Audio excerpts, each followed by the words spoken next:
We are hurtling towards the end of the year faster than you can say, where did 2024 go?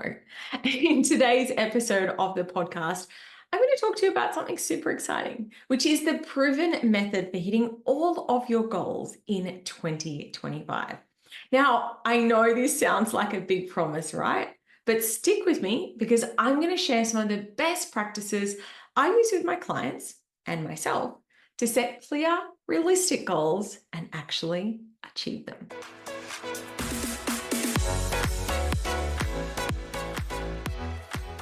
Hello, beautiful human. I don't know about you, but I love the energy that a new year brings. It's like you get to turn the page, start fresh, and set your sights on everything that you want to create in your life. But here's the thing, that excitement only takes us so far. And this episode is about how to keep that spark alive, but also to achieve your goals so that come December 2025, you're looking back and saying, yes, I actually did that. So let's get real for a second. What is the reason that most people don't actually hit their goals? Well, the truth is, most people don't actually set goals. And there's been studies done that show that even if all you do is write down your goals, you increase the chances of hitting them by 40%. Isn't that mad? I know for me myself, when sometimes I look back at old journals that I've written or old goal lists that I've written, I think I wasn't even consciously taking action towards it. But the fact that I'd written it down meant that it was sitting in my subconscious mind. But sometimes what happens is that we do go through goal setting. We're setting the same goal year after year after year, and we're not achieving them. We're getting frustrated and we think, maybe goal setting just isn't for me. Here's the thing though, it's not that goal setting doesn't work. We know that it works. I know from back in my corporate days, we used to go through an annual planning process every year because goal setting, budgeting, planning, this stuff does work. But the reason you might not be hitting them is because your goals are too vague, maybe they're too big, or perhaps you aren't creating a plan of how to make them happen. Maybe you do go through a goal setting process and you just aren't taking action towards them. So what we're going to do now is break down a goal setting process that can help you to get clear about what it is that you want and actually take action and stay on track.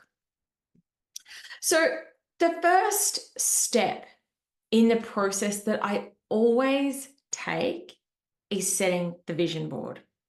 Now, the vision board is the place where you can dream big. There's no limitations here. I get super expansive, super excited. To give you some context, my vision board for 2025 literally has a yacht on it. So this is a place where you get to dream big, play around. Really think about, if there was no limits, what would I want to create? The next step that I then take is to break down into the goals for the next particular year. Now, I hate to say this word, but I don't want to say the word realistic, but it's where we kind of get a bit more like, what is something that is going to be both exciting and achievable within the next 12-month time frame? So a lot of times this is taking that, the big life vision and breaking it down into what the next 12 months can look like. I do this across all areas of life. So business is absolutely one of them, finances is one of them, but also having a look at other different areas of life as well. I'll give you an example. On my vision board is to build the dream house. I've shared before many times on the podcast, we're very, very blessed to own our dream block with 18 meters of beach out the back. But our little house that we live in at the moment isn't exactly going to serve our family for long, particularly as our boys grow up. At the moment, they're sharing a bunk bed in a very small room. My hubby and I are sharing a very small office, and I know that we're going to outgrow this house. But at the moment, based on where our finances are, having the dream house built might not be something that in the next 12 months is going to unfold. Even if we did have all the money, you know, building, planning, all of these things take time. But something that is on my plan, my 12-month goal for next year is to have the swimming pool done. So basically what we've done is we've taken that big picture thing and we've broken it down into stages. And we really think that it's possible for us to be able to fit out our pool area at the back of the house without actually touching the house in the next 12 months. So have a bit of a think about what that might look like for you in some areas of your life. Maybe on the vision board is that you want to find and marry your soulmate, but perhaps to meet someone, maybe you're single at the moment, like you might go within the next 12 months, I want to have a loving and connected relationship that might one day lead to marriage. Are you seeing what I mean? So in this 12-month plan, it's kind of getting a little bit more practical about what those things look like. And like I said, I actually break this up into life sections. I do want to interrupt this episode here and share, if you would like to go through this process using my templates, some of the specific tips and tricks that I use, taking this process from conceptual into actually using it for your own goal setting, I am running a 2025 planning workshop. If you would like to be part of it, come and click on the link in the show notes for today's episode. It's going to be run on Zoom, so you can join me from anywhere in the world. And it will be hosted live, but again, you can catch the recording, and I'll be sharing templates, frameworks, my tips and tricks for goal setting. So please do go and check that out if you want to learn what this looks like in a little bit more detail. Alrighty, so after you've broken down the 2025 goals, the next step is to actually reverse engineer those goals. And this is where I talk about the money side. Okay, if we are going to create this outcome, what does this look like in the business? This is where the rubber actually hits the road and we take the goals that we want to achieve and convert it into our profit plan. Actually breaking down the sales targets month by month, and also breaking down the expenses or investments that we need to make to achieve those sales targets. A big mistake that a lot of business owners make is they say, double my business in the next year. And I'm like, awesome, how are you going to do it? And they're like, what do you mean? I'm just going to keep doing the same thing. The truth is, to create breakthrough results, you need to take breakthrough action. So that might look like hiring a coach, joining a mastermind, hiring a team member, investing in new systems, building a new website, up-leveling your brand. And a lot of times people aren't making this connection. They're like, I just want to make more sales without really doing anything differently.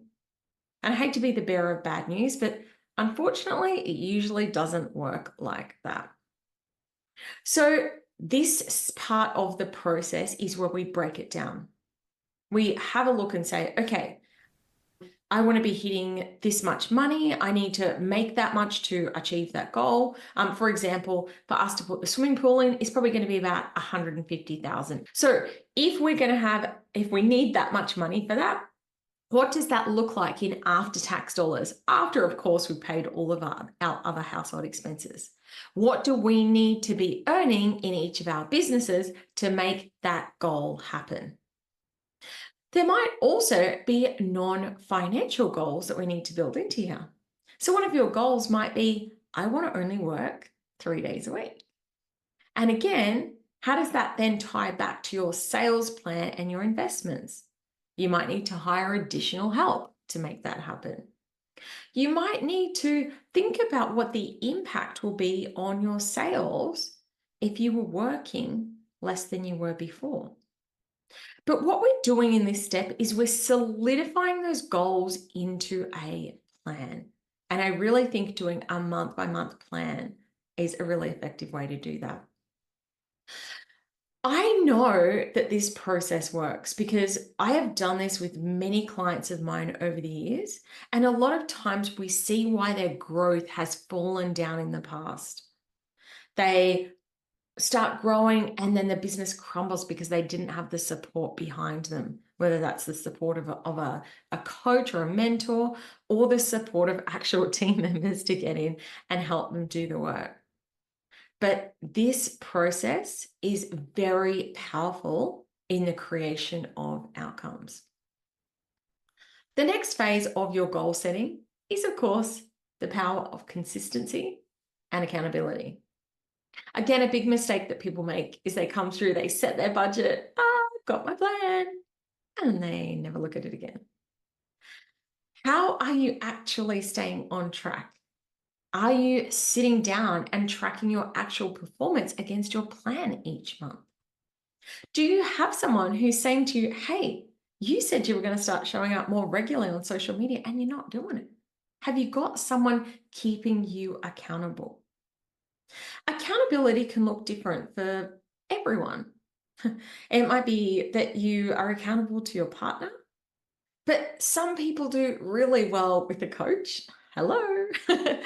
You might also find that being in a mastermind container or being in some other sort of program might really help to keep you on track. But there's a lot of power in accountability.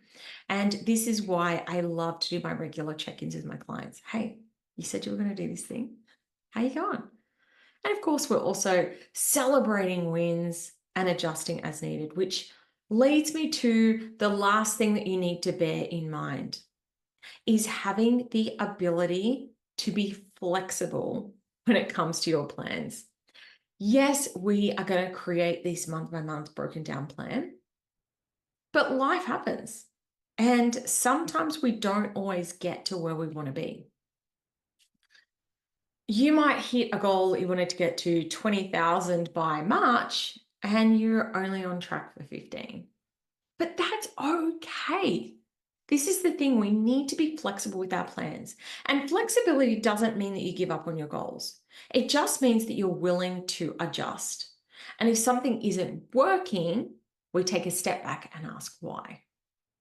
When I used to work in corporate, we often, like big global companies, would miss our goals. And we'd be like, right, what's happened? What's the data telling us? What do we need to do? How do we pivot? We don't go, well, goal setting never works. What a waste of time. Let's forget about the whole thing. It's about being able to adjust, learn, and keep working towards those goals. Something I think that's really important to highlight here too is sometimes it's okay to miss goals. You're probably still achieving more, even if you're missing them, than you were if you hadn't set it in the first place. I was reminded of this yesterday because I actually set a goal that I wanted to be on 100 podcasts as a guest by the end of the year. And someone said to me, hey, how are you going with your goal? And I said, well, the timeline on it might be pushed out a little bit. But I said, the fact that I set this goal, I have been on a hell of a lot more podcasts than I would have been if I hadn't set the goal.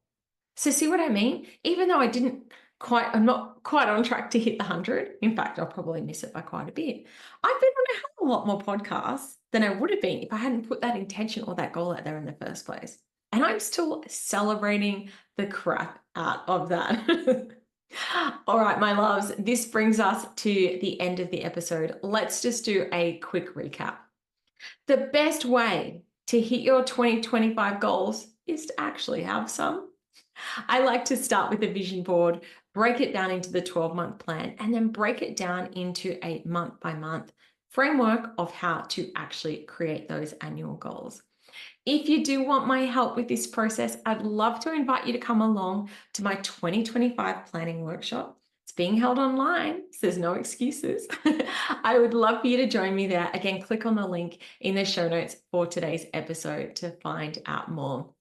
And again, if you are at a more advanced stage in business, I do work with multi 6 and 7 figure one-on-one business clients. Reach out to me and we can have a chat about how in 2025 I can help you to really stay on track and smash your 2025 goals. Thank you for spending the time with me today. As always, if you loved this episode, please share it with a biz friend or leave me a review. And until next week, here is to getting set up for making 2025 your most amazing year yet.